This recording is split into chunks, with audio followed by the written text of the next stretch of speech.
सेव्यमान पावनाति पङ्कजं ज्ञानयज्ञसूत्रमिन्दुशेखरं कृपाकरं नारदादियोगिवृन्दवन्दितं दिगम्बरं काशिकापुराधिनाथ कालभैरवं भजे।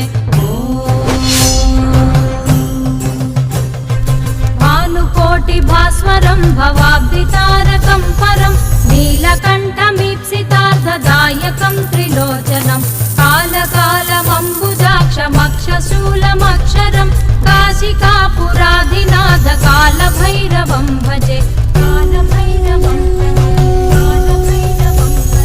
शूलटङ्कपाशदण्डपाणिमादिकारणं श्यामकायमादिदेवमक्षरं निरामयं भीमविक्रमं प्रभुं विचित्रताण्डवप्रियं काशिकापुराधिनाथ कालभैरव।